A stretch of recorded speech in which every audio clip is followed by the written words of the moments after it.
In this lesson, we're going to cover increasing and decreasing functions. Now down here we have the graphs of two functions, one of which we call increasing and the other decreasing. So the one on the left here is what we define as an increasing function. And notice that for this function, as you move from left to right on the x-axis, or from smaller to larger numbers along the x-axis, the function values increase. They move from smaller function values to larger function values. So we call this an increasing function. For a decreasing function, notice that as you move from left to right on the x-axis, or from smaller to larger values, the corresponding function values will be decreasing. Notice how the graph goes downwards. So the function values will be moving from larger numbers to smaller numbers, so they will be decreasing. So graphically, this is what we consider to be increasing and decreasing functions. Now more precisely, what we can do is we can define an increasing function to be one in which, if we pick two values on the x-axis, say x1 and x2, with x1 less than x2, then the corresponding function values on the y-axis, right there would be f of x1, and moving up and over, f of x2 would be about right there. Notice that for x1 chosen less than x2, we have that f of x1 is less than f of x2.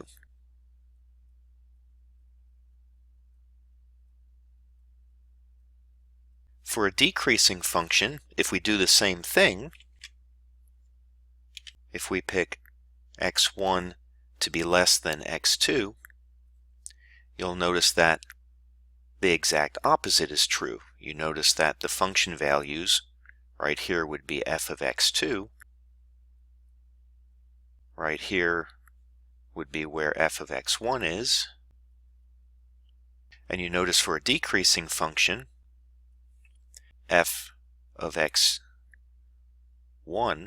is now greater than f of x2. So this is what we use to actually precisely define what increasing and decreasing functions are. So here's our precise definition for increasing and decreasing functions.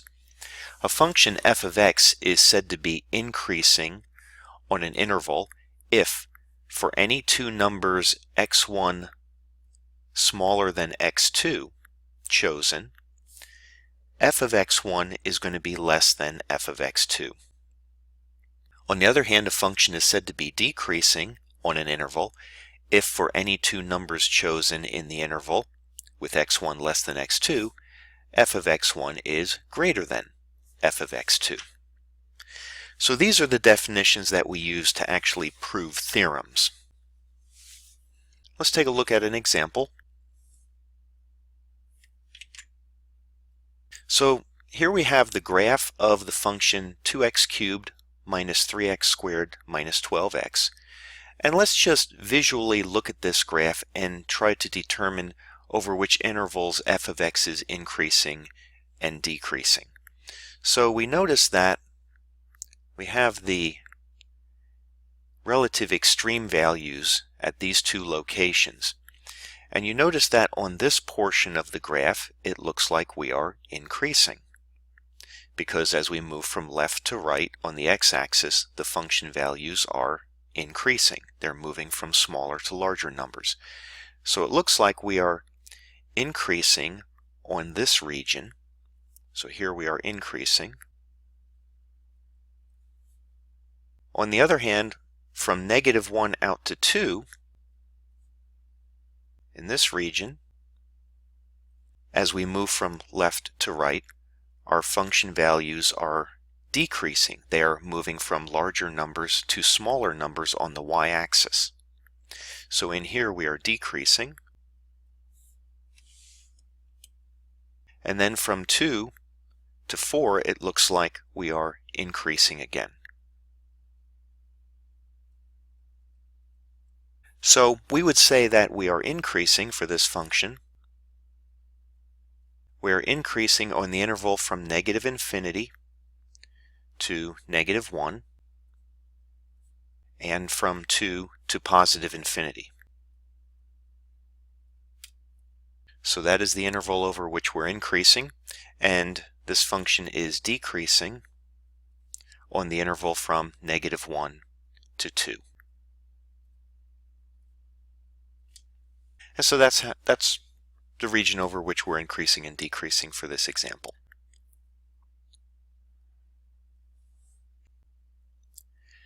Now let's consider the relationship between where a function is increasing and decreasing and the sign of its derivative. So here we have a graphic. The blue curve is the graph of some function, just call it f of x. And the red dotted curve is the graph of its derivative. Now let's notice the relationship between where the blue curve is increasing and decreasing and the sign of the red curve, in other words, where it is above or below the x-axis. So if we move along the blue curve, notice in this region where the dot is moving and the line is located, the tangent line is located, the blue curve is increasing.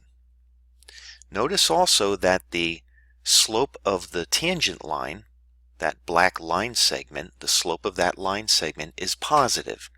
And so the red curve, the dotted red curve, is going to be above the x-axis, or in other words, f prime of x is positive, where the blue curve is increasing.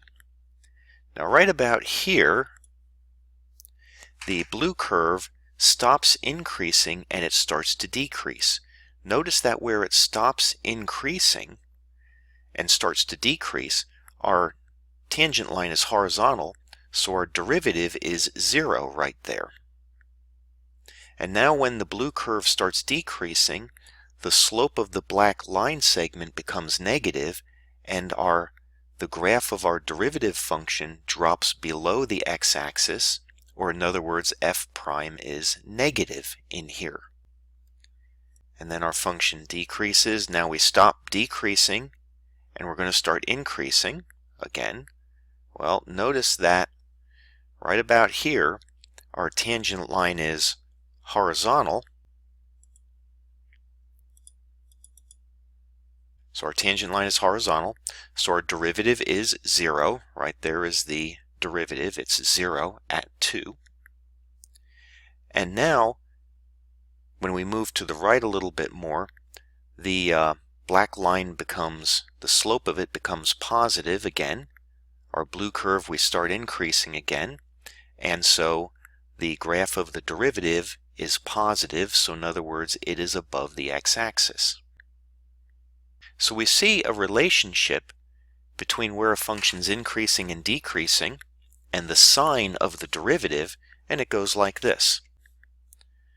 So we notice in this region here, from negative infinity up to negative 1, our function f of x is increasing and our derivative is positive. In this region, our function is, the blue curve is decreasing and our derivative is negative. And in this region again, our function is increasing once again, and our derivative becomes positive once again. So it seems like wherever our function is increasing, our derivative is positive, and wherever our function is decreasing, our derivative is negative. And that is illustrated in the next theorem that we're going to look at. And that's going to give us guidelines for finding where a function is increasing and decreasing without having to look at the graph of the function. So that'll be how we'll be able to find where a function is increasing and decreasing analytically. So here's our test for increasing and decreasing functions. So we let f of x be a function that's continuous on a closed interval and differentiable on the open interval. Then, if f prime is positive, then f of x is increasing on your interval AB. If, on the other hand, your derivative is negative, then your function is decreasing on the interval AB. And if your derivative happens to be 0 for all x in your open interval, then your function actually happens to be a constant function on the closed interval AB. So that's our theorem, our test for increasing and decreasing functions, and we can use it to develop guidelines for determining where a function is increasing and decreasing analytically, and it's fairly easy, fairly obvious, and it goes like this. So here are the guidelines for finding intervals on which a function is increasing and decreasing. So what we need to do is we need to find where our derivative is positive and negative, basically. So to do that, we first of all have to, number one, find all the c values where your derivative is 0 or does not exist. Now that's important, and we'll see some examples that illustrate why we need to include those numbers where the derivative does not exist. In the previous example that we looked at graphically, we didn't have any points where the derivative did not exist. We had points where the derivative was equal to 0, but this is important to include those points, as we'll see. So we look for all the numbers where our derivative is 0 or does not exist, and we use these as endpoints of the intervals to be tested for where the function is going to be increasing and decreasing, and correspondingly where our derivative is positive and negative. Next, what we do is we pick convenient x values in each interval and evaluate the derivative to determine if it is positive or negative, so to determine the sign of f prime. Then, if f prime of x is greater than 0, f of x is increasing on that interval, and if f prime of x is negative, then our function is decreasing on that interval. So these are the guidelines. Let's take a look at an example where we use these. So here we want to determine algebraically the open intervals on which this function is increasing and where it is decreasing. So, using our guidelines, the first thing we want to do is we need to find where the derivative is equal to 0 or does not exist. So what we'll do is we'll take this derivative, set it equal to 0, and see if it does not exist anywhere as well. So in this case,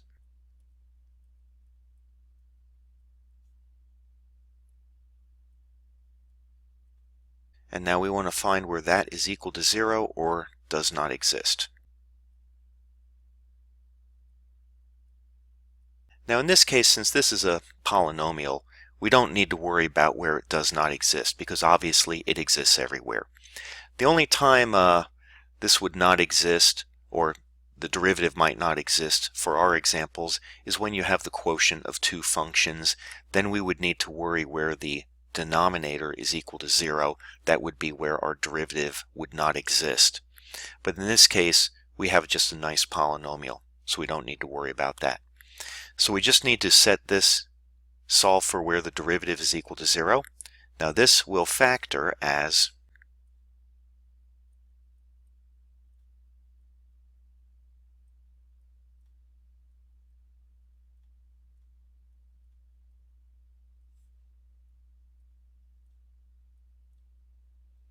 So there we go. In this case, this polynomial factored nicely for us.